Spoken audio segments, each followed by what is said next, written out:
Are we limitless?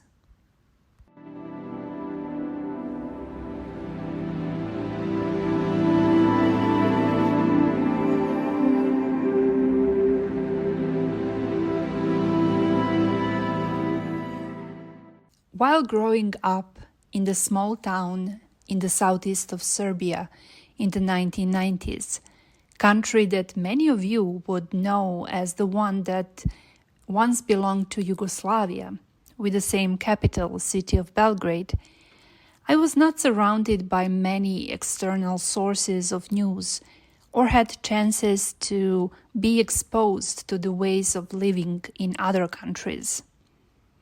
My country was fighting war after war, and parents were sacrificing everything for the future of their children. My parents were professors, and even though that never paid well, there was an intrinsic passion in both to transfer the knowledge to others and bring young minds to wonder further about things that surround us.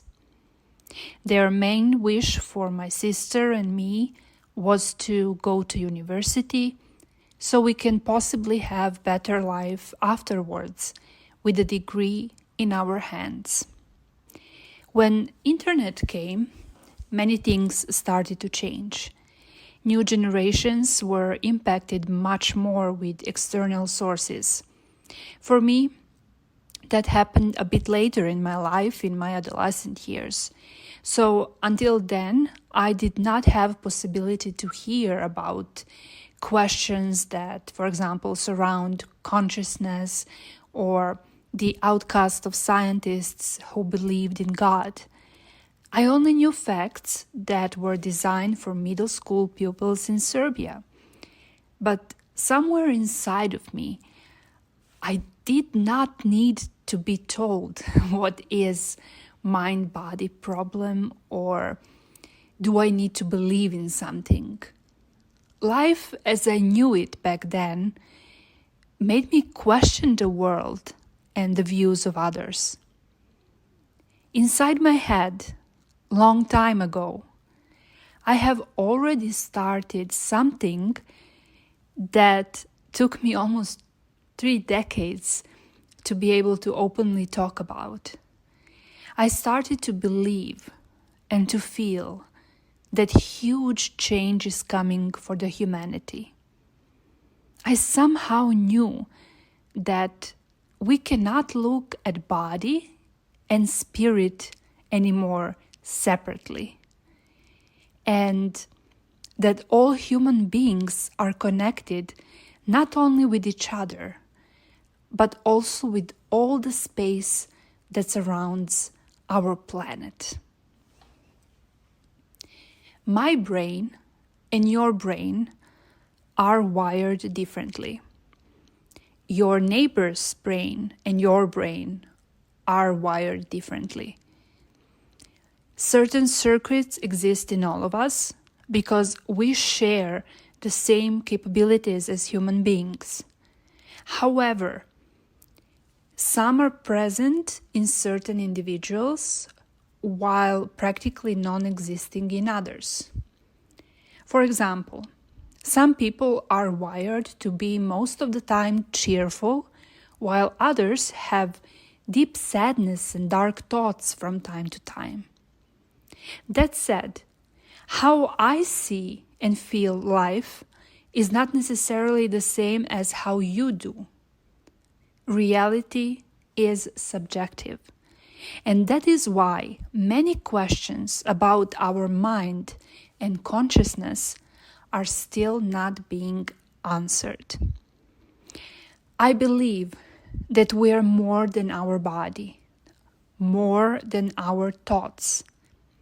Maybe the only thing that shows us that we are larger than our life is our capacity to feel so deeply and be aware of that. We have ability to feel a huge spectrum of emotions, willingly or not.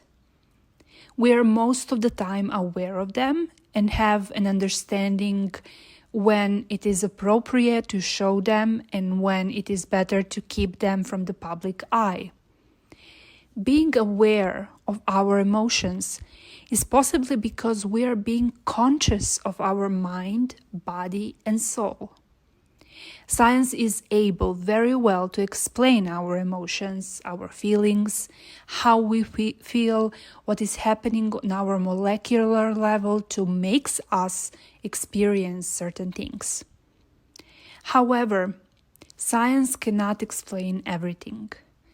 We are still trying to figure the origin of consciousness itself. We do not have a clear scientific proof of what is happening with us when we are aware of something on an atomic level. What is consciousness? Why we, humans, as an animal species, can reach that state of mind, and in what level other species can reach it too, if at all. Consciousness is the main point where science and spirituality and religion are actually meeting each other, and where science is aware that some things might not be completely experimentally explained and need help from other approaches that were discarded and diminished by scientists for so long. Maybe consciousness can be that destined mystery that will connect people to work together for the same cause and not compete and achieve nothing. Let's not forget, scientists and philosophers, as well as spiritual leaders, are working on this topic for decades separately, and we are still not close to figure things out. Cogito ergo sum, I think, therefore I am, was the end of the search by the French mathematician and philosopher René Descartes in his Discourse on Method published in 1637. He concluded that he could not doubt that he himself existed, as he was the one doing the doubting in the first place. It is the only statement to survive the test of his methodic doubt. If I am aware of my thoughts and my body, if I can smell, taste, and touch, if I can observe the space that surrounds me, does that mean that I'm conscious? But at the same time, if I'm aware that I do not think, and that my senses do not pick up any triggers, and that it is dark and I do not register that there is a space around me, am I not conscious then too? My theory lies in the possibility that consciousness is not only something that humans developed. Yes, we, humans, have higher brain development than other animals, but we are not the only ones that do have brain and/or nervous system. Yes, we humans are more aware of the possibilities that we encounter.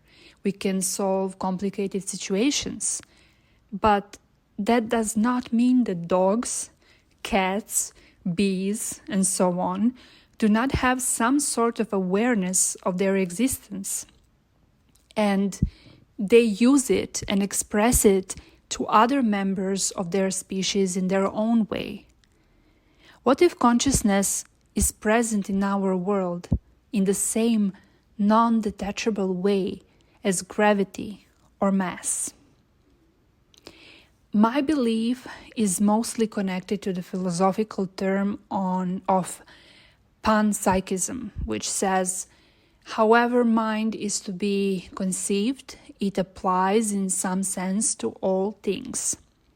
Panpsychism is therefore defined as the view where all things possess mind or some type of mind-like quality. However, I cannot help but get intrigued with the views of Steve Taylor, a senior lecturer in psychology at Leeds Beckett University in UK, who favors the pan-spiritist approach, where the essence of reality is quality that might be called spirit or consciousness. I'm quoting his book Spiritual Science here. This quality is fundamental and universal, and it might have existed before the universe, which could be its manifestation. This approach is so close to what I have been thinking but did not know how to express it when I was a kid. The idea that we're all connected, living beings cannot be separated from each other or the world at large, and that vast space that surrounds us, even though it might look empty, is actually full with a soul-like energy. Nowadays, when we're able to have internet on top of the high mountain hill and have a chat with someone on the other side of the world, we are exposed to so many sources of ideas and opinions. Science is achieving things that were unimaginable just a decade ago. Technology is progressing massively too, and soon it will be possible to bring humans to Mars. But not only that, I believe that soon we will realize more fundamental truths about our planet and our existence. Soon, being narrow-minded and exclusive will face survival of its fittest. What do you think? What the future holds? Are we going to be destroyed by capacities of our brains? Or are we going to allow ourselves to discover the limitless force of our mind-body-soul connection? What waits for us when we expand our consciousness and are able to combine spirituality, religion, and science? Can we be limitless? Until the next time, many blessings. Yours, Selena. Each episode of the podcast Alive and Awake can be read as a blog post, and it is available on aliveandawake.org. If you are in the mood of listening your favorite TV show instead of watching it, why don't you try listening The Color of Destiny, an audio drama mystery available on headphone app. That's HEADFONE, headphone. Disclaimer, this is not a paid ad. This is me promoting my audio drama that has been published in a headphone app, and it's called The Color of Destiny. If you are in the mood of some mystery that you can listen and then imagine the scene by opening your imagination, then try out The Color of Destiny on the headphone. Link for The Color of Destiny is available in the description box of today's episode.